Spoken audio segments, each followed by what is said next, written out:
Hey, it's Andrew here at Beach Hill Range in Conroe, Texas. Forgive the shirt.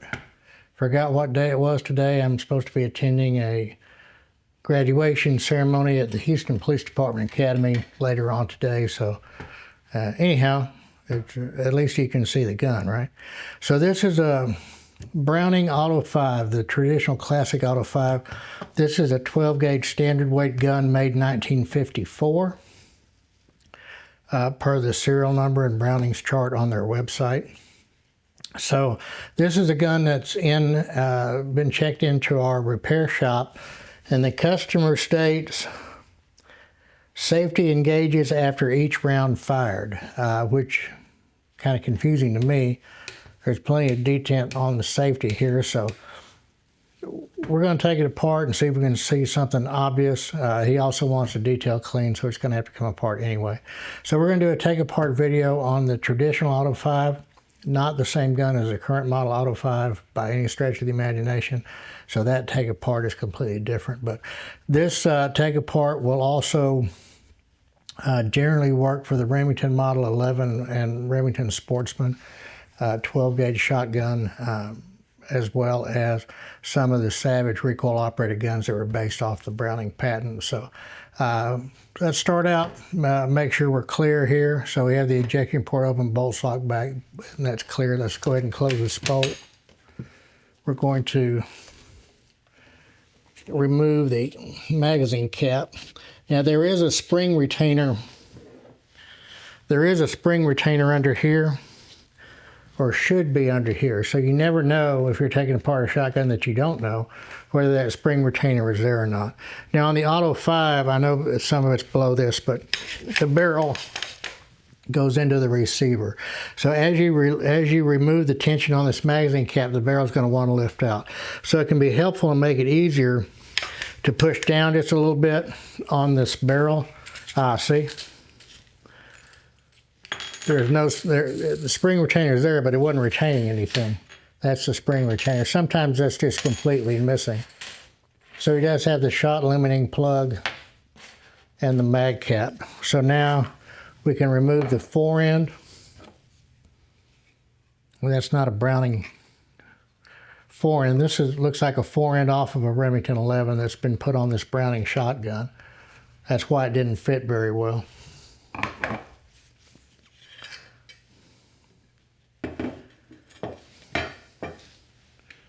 And now we can come off with this spring, and then we have, these are stuck.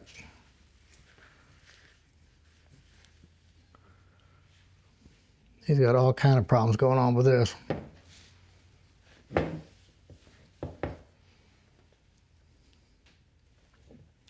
Haven't had this apart yet, so we haven't pre-gamed this at all to see if there was any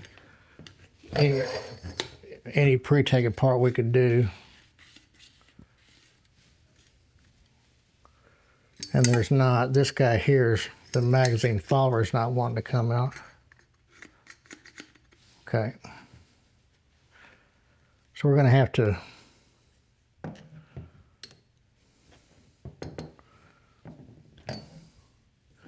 everything on here is stuck. The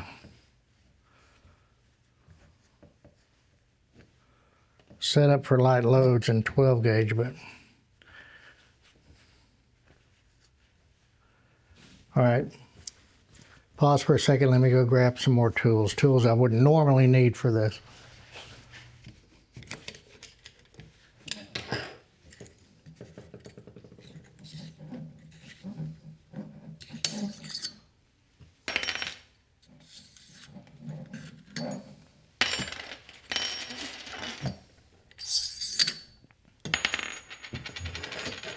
All right, so that friction piece, friction ring are off.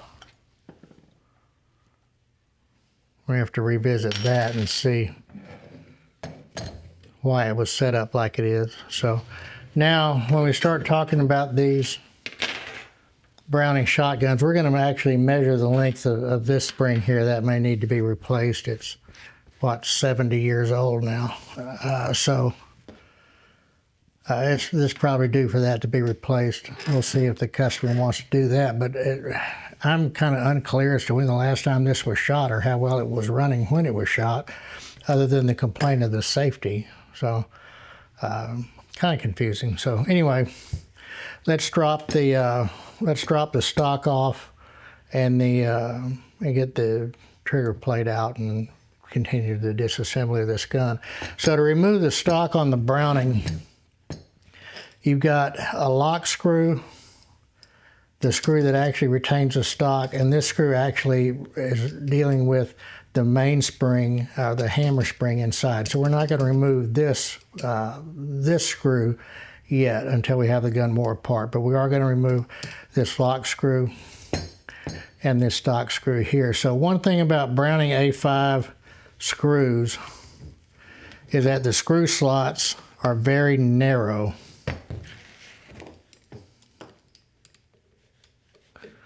So it's really easy, and this screw has had some damage done to it already, so we're going to try not to make that worse. It's coming. It's unfortunately all too typical to see Browning Auto 5s with damaged screw slots like this one from people using inappropriate screwdrivers. So the lock screws are basically all the same throughout the gun.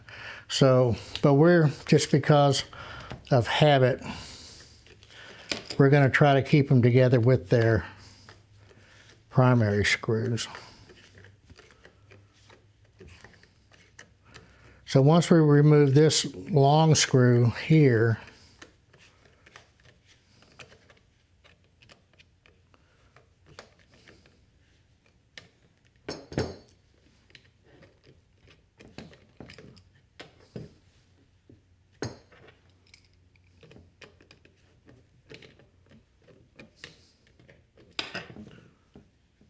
and sometimes you do run into, just from rust and crud, you run into some screws that don't want to come out at all. There we go. So if you notice, and you'll see this throughout the rest of the screws, the primary screw has a little cutout, a little half moon, or yeah, I guess half moon is correct.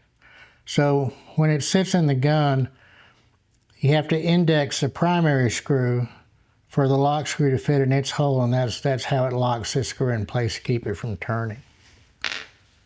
So once that screw is out, and again, hopefully,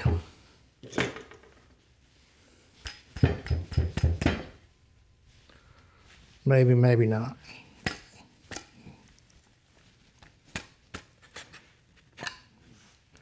We can bring the stock off. And that is a Browning. That's probably the original Browning stock. Has the old Browning hard rubber butt plate, and round knob stock with a check ring. That's definitely not a Browning 4-inch. So to remove the action spring, this plug right here has to be defeated. That's easy enough to do. And these are always grimy. I say it's easy enough to do. It might not be easy enough to do on this one.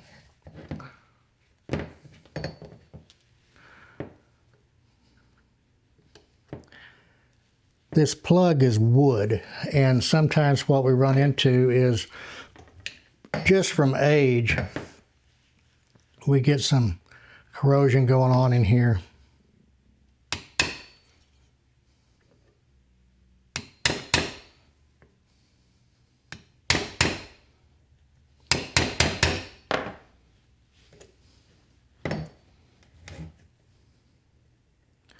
And ideally, this pin would just push out. But as you can see, sometimes it is less than ideal.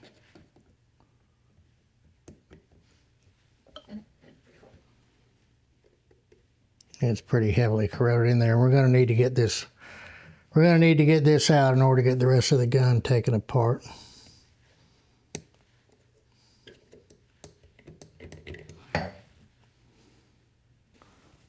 And bring that pin out, and then get all this goop out of here.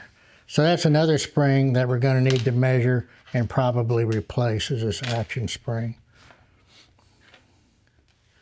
And I prefer to replace these with a synthetic part when I encounter the old wooden ones. So also on these old Brownings, this extension right here, this is not one piece. This is actually screwed in with very, very fine threads into the back of this receiver. And when they break right there. And it's very, very difficult to get that shank, that broken shank out of there in order to put the gun back together. That's requires some very special tooling. There's only a couple of shops in the country that do that. We're not one of them. I have sent guns, this screw here, this thread here, and this thread here for the magazine tube going into the receiver. They break here as well, and then the shank is stuck in the receiver. And the Japanese guns and the Belgian guns are similar thread pitch, but not exact. So you can adapt it, and the Belgian tubes aren't being made anymore. You can adapt a Japanese tube to a Belgian gun, but it requires retapping that hole. And again, that's a very specialty item. You need to really send that to somebody that specializes in A5s. And again, I would refer people to Art's Gun Shop in Missouri for that. He didn't pay me to say that, but I'm just telling you that's what we would do. So this plug screw is already missing, or this lock screw. We're going to take this lock screw next.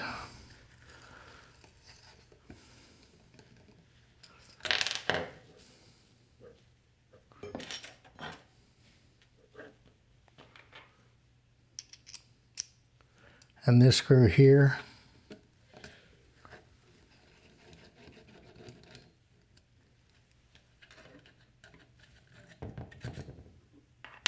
We're going to take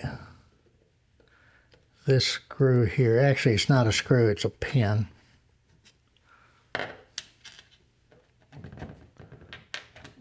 That lock screw is missing.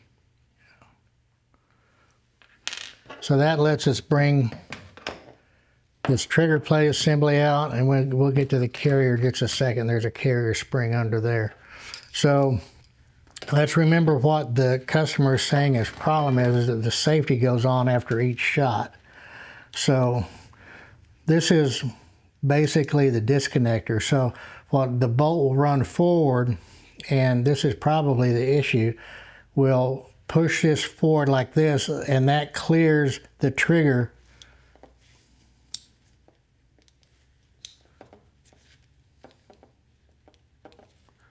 Okay.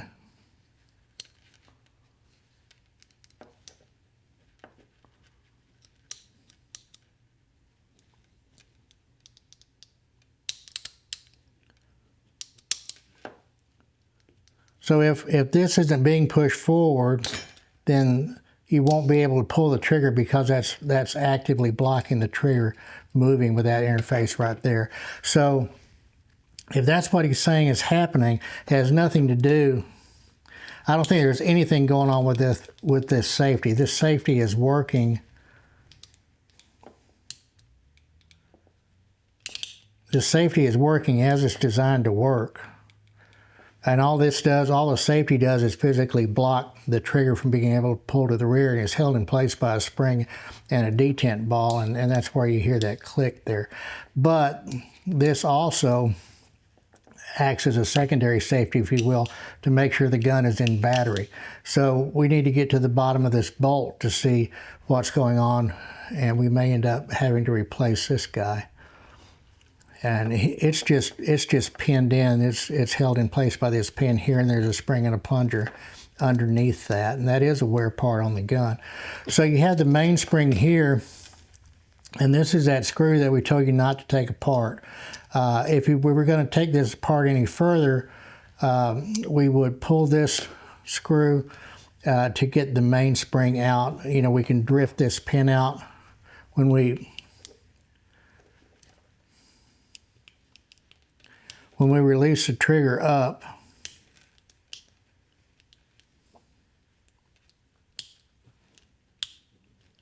Like this. Now we've actually released the mainspring. we can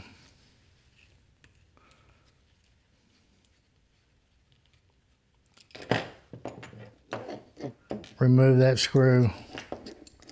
And because this screw can be confused with other screws, I'm going to want to keep it with the hammer spring. Hammer spring, mainspring, same thing. We have to take the trigger out to get to it, yeah. Or take that out, either way.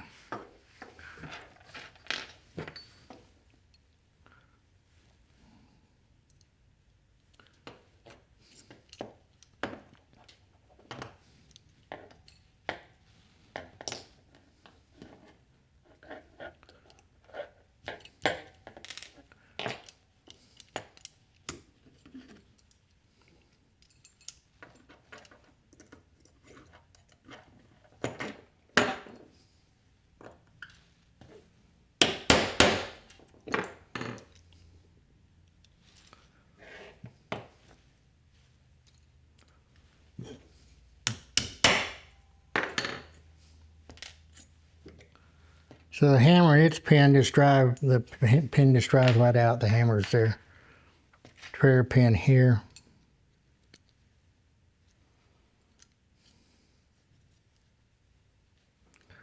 And I was hoping to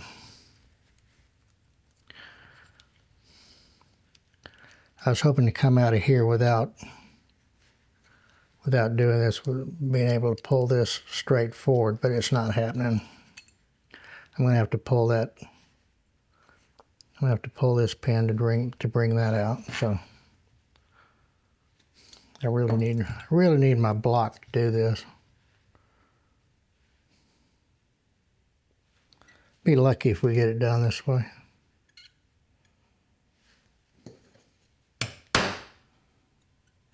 Yeah, we're not going to be lucky. We'll have to get this on the other bench to pull this out.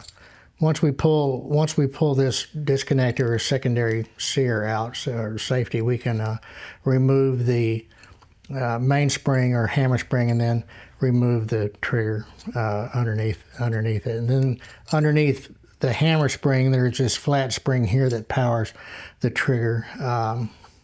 This trigger return spring is a flat spring under there that does that. And we're going to have to get into all that to remedy this customer's problem. But let's get back into the bulk of the receiver so we don't end up being too long with this video. So now we're going to pull the carrier. So this is the carrier screws and their lock screws.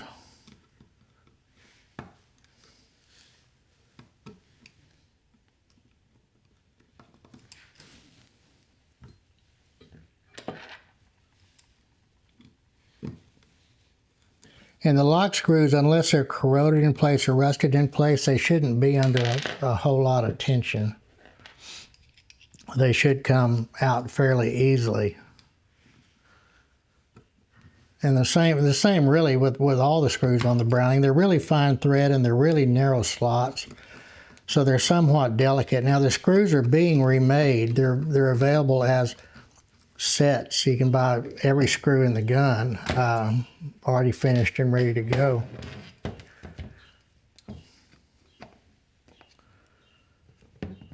Then obviously you can buy individual remanufactured screws for this gun.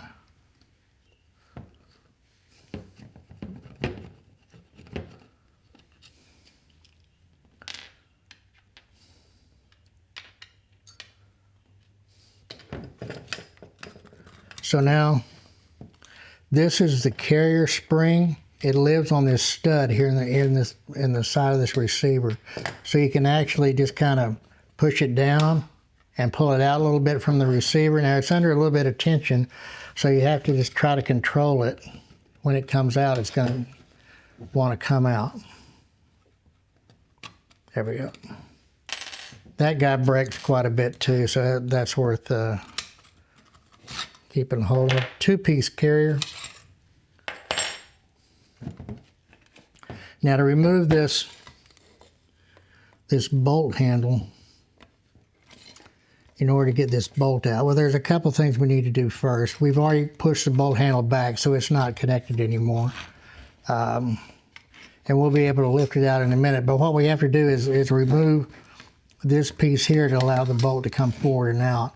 So this cutout right here is what I'm looking for. So I'm going to move the bolt. Let's see, it's still attached to this link. So let's get the link up.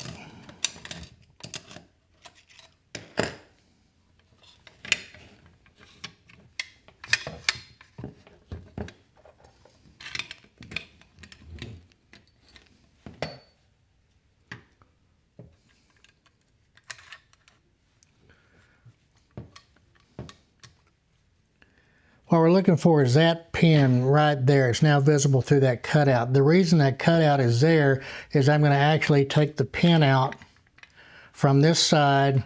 I can access the back side of that pin through this hole right here in the left side of the receiver. So if I hadn't lost my punch,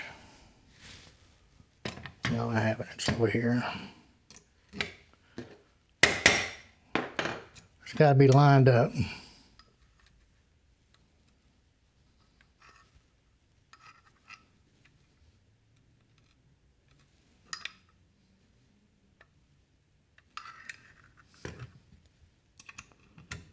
John Browning did like his mouse traps. So that pin comes out.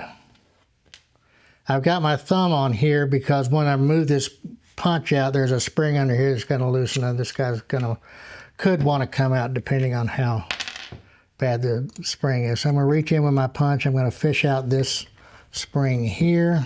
It lives under that. And now I can remove the bolt and the link forward out of the receiver. And then the bolt handle comes right out too. So there's a few other things that can be taken out. We can remove the carrier lock or the magazine lock. I mean, this is what locks the bolt open. We can remove this with this tiny screw right here, but typically I'm going to leave that in place. This is the magazine cutoff right here. That's got a small screw that can be pulled out, and that can come out that way. So then you have another stop right here that can be pulled with that screw. But generally these are best left in place unless you have to get to the springs underneath. Really tiny screws, if they're corroded in place, I would suggest soaking it in oil or a good penetrating oil before even attempting to turn the screws. So, locking block, these guys crack. This one appears to be in good shape. The links can break. All these parts are readily available. There are a bunch of these guns made. Most of these parts will fit across from the Remington 1100 to the Browning, not all of them. Both extractors and their springs seem to be under decent spring tension, so I'm not too worried about that. So what we're going to do is